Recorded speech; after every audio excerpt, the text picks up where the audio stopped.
अब तीसरी कहानी आपको देते हैं। ये हम लोग के गोपालगंज के वहां के सबसे बड़े डॉक्टर शशि शेखर सिन्हा, जो रघुनाथ पांडे यहाँ के बहुत बड़े कांग्रेस के नेता थे मुजफ्फरपुर से, उनके दामाद हैं।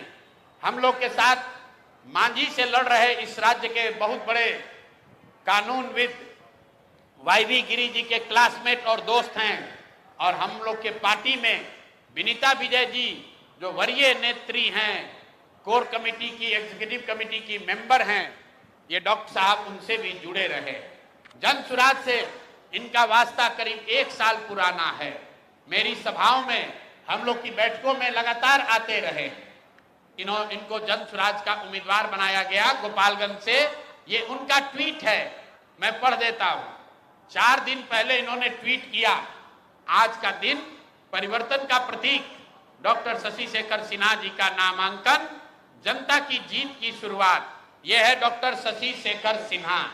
और ये देखिए, कल परसों रात में ये 8 बजे तक चुनाव का प्रचार कर रहे थे। परसों रात में 8 बजे तक चुनाव का प्रचार कर रहे थे। रात में 11 बजे के बाद वहां के भाजपा के एमएलसी और अन्य कई बड़े नेता डॉक्टर साहब के पास पहुंचे और इन पर हर तरह का दबाव बनाकर ये मजबूर किया कि आप चुनाव में अपना नामांकन वापस लीजिए। कल सुबह मेरी सबसे पहले जब मुझे ये सूचना मिली तो डॉक्टर वाईवी गिरी जी ने इनसे लंबी बात की फोन पर। इन्होंने कहा कि नहीं, मैं बिल्कुल जन सुराज के साथ हूं, किसी भी तरीके से पीछे हटने का सवाल नहीं है। उसके बाद मेरे से इनकी फोन पर बात हुई है। 11 बजे मैं आपको फोन का कॉल रिकॉर्ड जारी कर सकता हूं। 11 बजे डॉक्टर साहब से बात हुई है। डॉक्टर साहब ने कहा है कि प्रशांत जी, हम पर थोड़ा दबाव बना रहे हैं लोग, लेकिन मैं पूरी तरीके से आपके साथ हूं।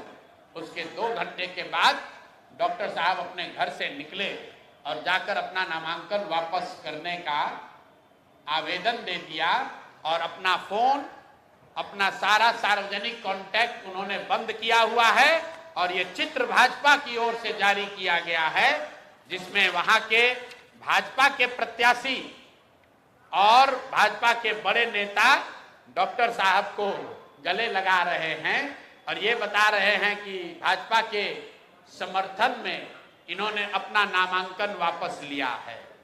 ये आपको मैं 3 उदाहरण, 3 जो घटना हुई है, ये इससे आपको अवगत कराना चाहता हूं।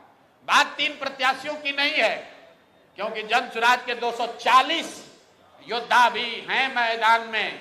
भाजपा को हराए बगैर, एनडीए को उखाड़े बगैर मानेंगे नहीं। और 14 तारीख को परिणाम आएगा, दूध का दूध, पानी का पानी हो जाएगा। लेकिन ये जो माहौल बनाने की कोशिश कर रहे हैं कि हम लोग डरने वाले हैं,